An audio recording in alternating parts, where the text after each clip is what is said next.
cheesy ass Chi-Town sister that flows it, that motivates while you wait and encourages while you procrastinate. I take my time donating my rhymes to elevate your mind. I instigate, narrate, literary mandate to negate those that hate to facilitate a rhythmic debate. Yo, I be that poet. I'm a poet.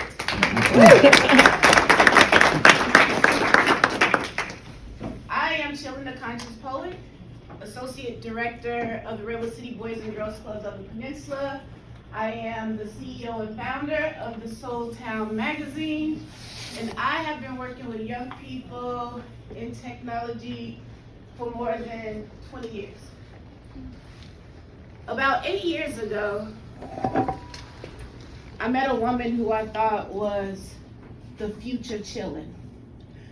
I happened to attend a training for Hack the Hood. It was this program designed by a group of people in Oakland that brought in Google to teach about Hack the Hood. And there was the speaker. She was African American.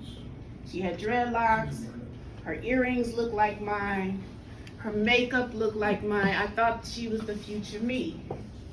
And she shared something with me that I'm going to share with you that has followed me on my journey. Actually, it's probably led me on my journey as an innovative creator or educator. She said there's 4 things you need in life on this journey. She said you need a main job. You need to pay your bills. You need to have shelters so you're not homeless. The rewards of a main job will keep you as a professional. You need to have your God-given talent. Something that you feel like maybe was passed down through your ancestry. You're a descendant of this. You would do it if money was no option. Something that you're just gonna do. She said you have to have a hustle to feed your creature comforts.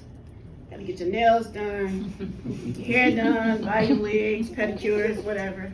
Because the main job probably won't pay for that. So you gotta have this hustle. And she said you have to have a passion project. You cannot keep building someone else's dreams and not build dreams of your own. And if you have all 4, you could get on the journey of some form of happiness.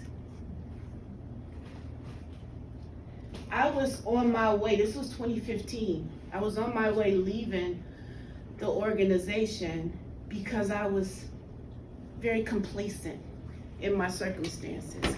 I was the technology director for the Intel Computer Clubhouse. I have been in the network since 2007. And I was doing great things with young people, but I felt like I kept repeating the same thing over and over and over again. And I reminded myself, this is why you didn't want to be a teacher, a traditional teacher, because of the over and over and over again. So when I found a niche, if you will, in after-school programming, I was like, cool, this is for me. I have an associate's degree in graphic design, a bachelor's degree in business, a master's degree in business, and a master's degree in information systems. But in all of that, no one ever told me I would land a position as an Intel Computer Clubhouse director or coordinator. And I would meet some people that were doing things with technology that blew my mind. As a matter of fact, I just came back from Boston where we celebrated our 30th anniversary, and I just learned this really cool, simple program called Octo Studio from the instructors at MIT. Hey, that's Miss Chillin.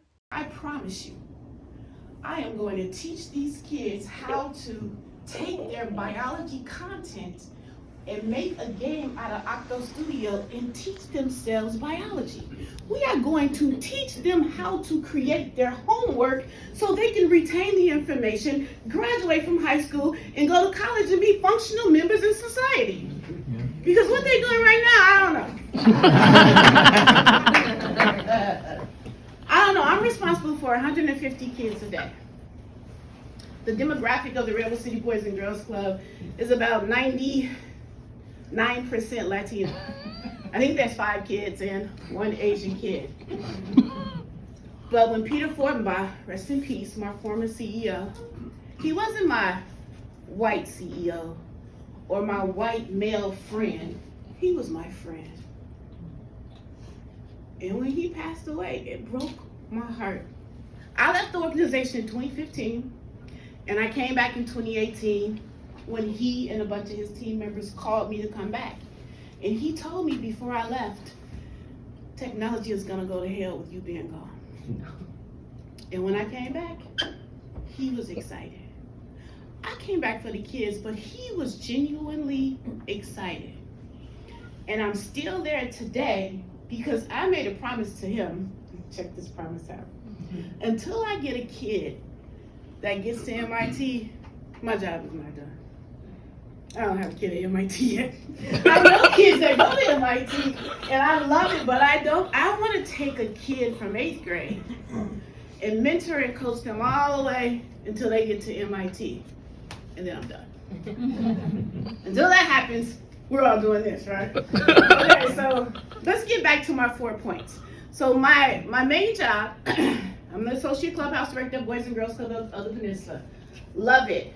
I am not loving not doing direct service with the teens. But every Tuesday, Suba is in my class. I teach a really quick hour and a half, some kind of cool tech, integration tech project or something, whether it's vinyl cutting or makey or whatever. I'm gonna tell you this, and this is a secret. I open every presentation with a spoken word piece. I've never recruited a young person into the tech program using anything but spoken word. I promise you. Never recruited with technology. So this is what I do, about 60 hours a week. You know how we work that salary job and it's supposed to be 40 hours, we work 60 hours. Second, my God-given talent. I can rhyme any word in the English language besides the word orange, so I don't use it. I don't use it. Yes, sir? Door hinge. That rhymes with orange? Depends on your vernacular. Kurt Vonnegut did it. Vernacular, where you come from, accent, maybe. Okay. I've watched the Eminem YouTube videos where he does rhyme it. I can't. I didn't say we can't, I can't. My hustle is I'm a freelance artist. I've had a graphic arts degree since 1999. I probably have freelance customers from all over the country. If it's not designing a website or a logo or whatever, that pays for my nails, wigs, braids, shoes, toes, pays for all of that. Fourth one is my magazine, which most of you have a copy on your tables. If you are online and you want a copy, it is digital too. It's called the Soul Town Express. I can't send out free links.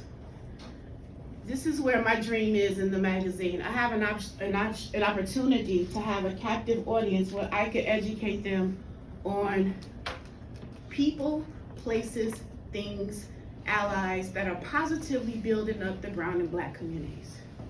We don't tell bad news. We leave that up to mainstream media. They don't need our help.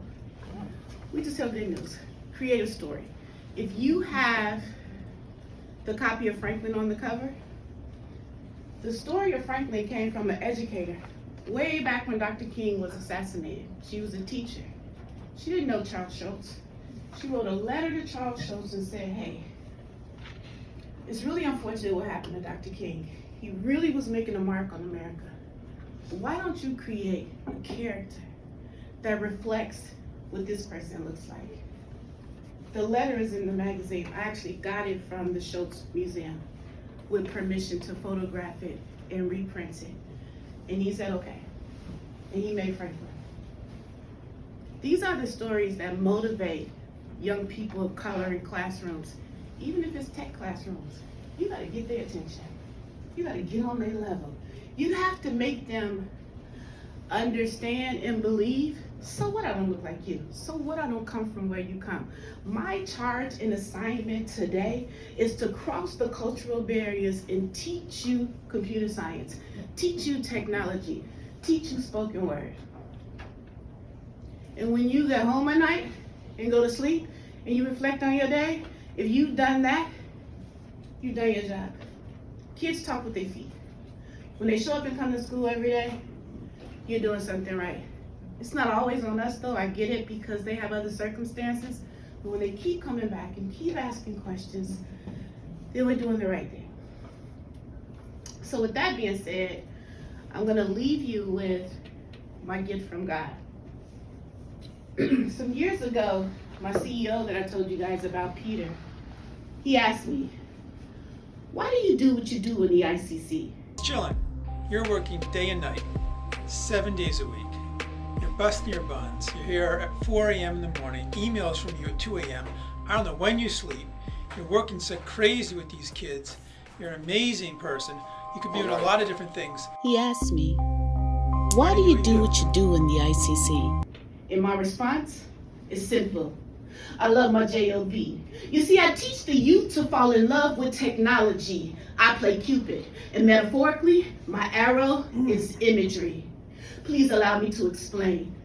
In the stages of infancy, even a craftsman chooses a topic to study and develops a discipline of mastery. You see, in truth, I lure the young people in the ICC by bringing life to originality. Then secretly, I teach them how to increase their vocabulary through spoken words. I curb their appetite of profanity with new phrases and verses of opportunities. I find other ways than scrolls and lily pads to tell stories of struggles of not having a dad. We color inside the lines with the fine tunings of rhythm and rhyme.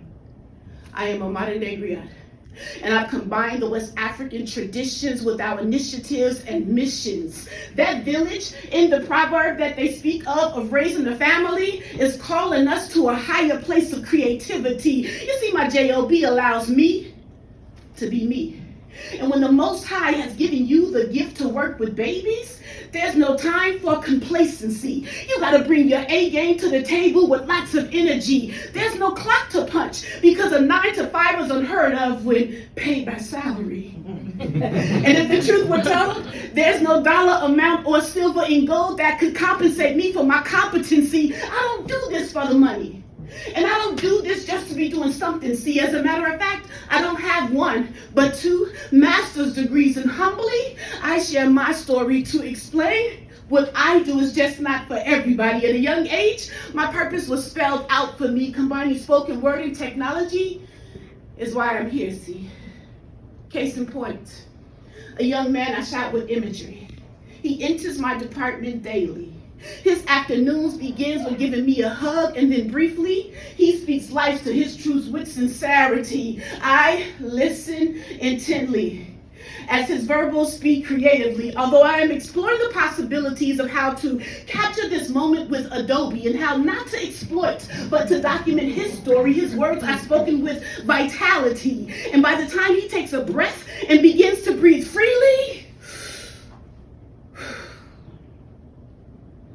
I placed in one hand a camera and the other a tripod. You see, Alfie now has my media crew, and the quest to continue this journey is never complete, because the reality of this job is, it's not a job, but a lifestyle for myself and others like me. And it is my responsibility to my ancestors to carry the oral traditions until infinity. Now don't get all caught up in my delivery, because for a couple of decades, I've been doing me. Don't mistake my words for hustle and flows. Ain't no pimp in me. Just L-O-V-E. And at times, it may appear as if I am growing weary. Just know my mind is running vigorously, and until technology is mandatory universally, my quest will forever be incomplete. So Pete, increasing literacy via technology is why I do what I do in the ICC. Thank you.